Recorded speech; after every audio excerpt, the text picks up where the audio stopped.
Hey, welcome back. 14 minutes before the top of the hour. I am Bill Martinez. Bill Salus continues with us, the prophecy expert and best-selling author. Israel is being reported is ready to strike Iran's nuclear program if necessary.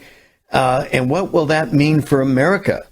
Because Joe Biden is going to have to figure out what to do. And as Bill, as you were saying, interestingly and not surprisingly, because Benjamin Netanyahu it was almost treated like the ugly stepchild when it was Obama Biden. I mean, I don't know if he ever went through the front door. He always seemed to be entering and exiting through the back door. To me, it was just so disrespectful for how he was treated by Joe Biden and Barack Obama here, an integral ally, key ally in the Middle East. Right, and they're wondering in Israel, the leaders are wondering, well, when is Biden going to actually invite Benjamin Netanyahu over to visit, which he has yet to do? And that's an interesting phenomenon, too, right, at our ally in the Middle East. And, of course, that's why I think everybody's changing sides right now. And we talked about this at the break. The Saudi Arabia deal with Iran is basically the saying, the old proverb is, keep your friends close but your enemies closer, And I think Saudi Arabia is now feeling totally uncomfortable with the Biden administration, and they don't want to have a relationship with Israel because they think it's better now at this point to deal directly with Iran. Now, Israel is prepared to strike, though. On May 17th of last year, 2022, they did a Chariots of Fire defense drill for 3 weeks long, and it was exclusively to deal with an attack on Iran's nuclear facilities. It also included in the drill the potential proxy war that would ensue with Hezbollah to the north. It has 150,000 missiles pointed at Israel, some precision guided. They could hit a bank of targets with pinpoint accuracy. Syria's got chemical weapons. Another proxy, Bashar al-Assad of Iran. They used chemical weapons over 300 times in their revolution. The Hamas, also a proxy. They say they can lob 1,000 missiles a day into Israel. Hezbollah says they can lob 2,000 missiles a day into Israel. It's a massive affront that Israel is facing. They had to prepare for that in this drill, and they also prepared for wisely. They should have triaged things inside of for casualties that they would anticipate would happen from a war with Iran and a retaliating proxy war, which is the case. And I think in Bible prophecy we see that will happen when this kind of war comes. At this kind of missile power coming at them, they won't be able to withstand it with their missile defense systems, with the Iron Dome, etc. They won't. Right. They can only protect so much of their population with that kind of firepower coming at them. Now, Iran recently, in November of 2014, announced they have a hypersonic ballistic missile that can get to Israel in 400 seconds, which is 6.66 minutes. And this is 5 times the speed of sound. It can go undetected by missile defense systems for the most part, and can destroy missile defense systems as well. And a ballistic missile can carry a nuclear warhead. So Israel has no downtime once they get to that stage. They recently also announced that they had they came out this in February of this year. They have an underground air base, sort of a one-of-a-kind, that they're preparing to host Russian fighter jets, these Russian Su-35s, that they're just importing a bunch of them. Remember, Iran has been exporting drones. They estimate probably 2,400 drones to Russia. Right. And they're saying sort of as a payback, Russia's going to send some of these Su-35, the fleet of them, jets over to Iran, and they'll be in this underground facility. Now, this underground facility is on the west coast of Iran, where also they have a lot of underground missile launchers and portable rocket launchers that can carry ballistic missiles. They can get to Israel in, used to say 8 minutes, now we just found out they can do it in 400 seconds.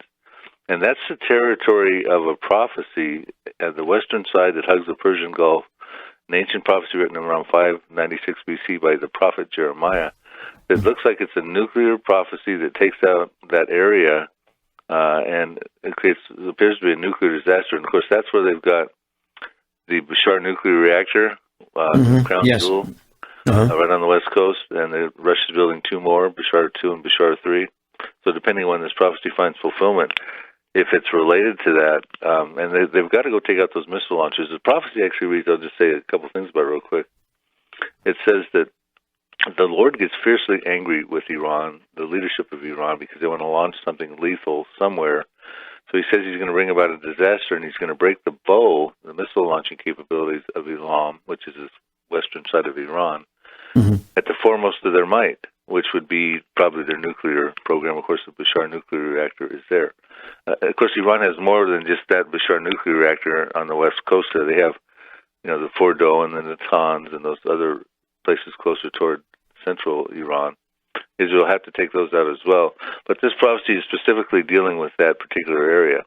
And I have a new book coming out, The Future War Prophecies, and I get into this particular war, and I think how it's going to lead to a proxy war with that comes against Israel, which they're preparing for. Right. I think Israel's going to do a nuclear weapon on Damascus, because Isaiah 17 talks about that a day will come, the burden against Damascus. It will cease from being a city; it will be a ruin. Exactly. Well, and they're so close right now, Bill. I mean, when you think about Damascus, just in the last 20 years, how what a rubble it has become. And and I've asked you this before. I just says, the Bible's clear that Damascus will be no more, and it's like, boy, it's pretty close. But there's still more to come yet that will finally lead to its annihilation, is what you're saying. Well, yeah, and Israel's been bombing near Damascus repeatedly since the Syrian Revolution. Matter of fact, they've also been from the sea, which is probably another prophecy in Jeremiah. There's trouble on the sea, probably the Mediterranean Sea. Israel's got 6 Dolphin-class from Germany submarines, of which some of those they can launch nuclear weapons from. It talks about this prophecy talking about Aleppo by its ancient name, Hamath and Arpad. It says trouble on the sea, and it says Damascus is fearful, but it talks about also Hamath and Arpad, and that's where Aleppo is. And the Aleppo airport's been struck a couple times by Israel, and again, just recently. So we shouldn't be surprised to see, and it says in Isaiah 17:9 that the desolation of the strong cities in Syria, including Damascus, is caused by the children of Israel, the Israeli defense forces, who exist in fulfillment of Bible prophecy. And the last thing to say on that prophecy is it says in Isaiah 17:14, closing out the chapter, it says, one night you see him, speaking about Damascus in the masculine pronoun, but in the morning he is no more. This is a portion of that, those who rob us and plunder us, meaning Israel in self-defense, probably facing this whole proxy assault that will be coming at them, has to take out a city overnight. And they can do that with a tactical nuclear weapon at a certain burst altitude. It's like 45 miles up above the city. So it comes out and takes out the city, and you still have a mushroom effect, but it doesn't take up all the particles and radioactive particles, because they got to be concerned, because Tel Aviv is just a wind swept away from, Right, exactly. Israel proper. So they've got to be very smart about it. But it is Israel, according to this prophecy, that overnight takes out Damascus, and this has not found fulfillment yet. No, yeah, you're exactly right. Well, you mentioned Russia, and to me, I'm quite curious, because with this move, that China is moving into the Middle East this was Russia's ambition, was it not to, be the main player to replace the United States in the Middle East, but China is horning their way in. I can't think that Russia's real happy with this move. Well, no, and Russia's got their hands full with Ukraine right now. And so these Middle East countries are not looking favorably toward Russia as the broker or the military source of supply for them as well. And they're seeing how they're butting up with Iran also. And so the tendency for these countries, like we just saw with Saudi Arabia, is going to be, how can we negotiate our own national security against the threats we've got around us, and namely Iran with its potential nuclear weapon and all of its proxies. Remember, Saudi Arabia has been kind of warring with Iran through that proxy war down in Yemen with the Houthis. Right. So, and they're going to probably lean on Iran for a little favor in that. But I think overall what's going to happen is there's going to be a push for pro-Palestinianism and a hatred established in the Islamic world against Israel, and that sets the stage for these prophecies, Bill. Well, isn't that the problem with Joe Biden and his pro-Palestinian, agenda? Yeah, he's still pushing for the two-state solution. He's asking Israel to freeze settlements. There's one of the Israeli leaders and his right-wing cabinet now is Bezalel Smotrich, who has come over. I don't know if he's still here. He came over to the United States, and a lot of the leaders were trying to boycott him coming because he'd made a statement that he wants to destroy this Palestinian settlement called Huwara. And so, basically the concerns with the Biden administration is they want the two-state solution, but Netanyahu says that deal's done. That ship has sailed. You're right. They're not going to do that.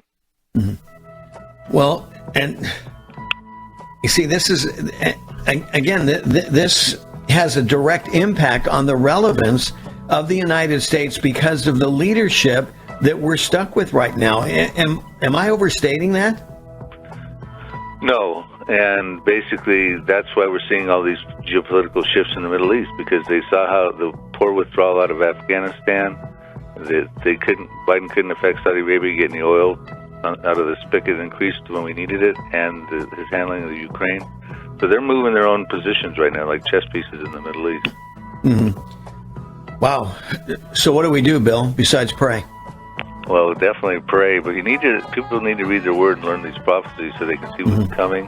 Come to my website. We've got all these articles on prophecydepot.com, prophecydepot.com, like Home Depot. I got videos and articles and things that they can see what the Bible talks about.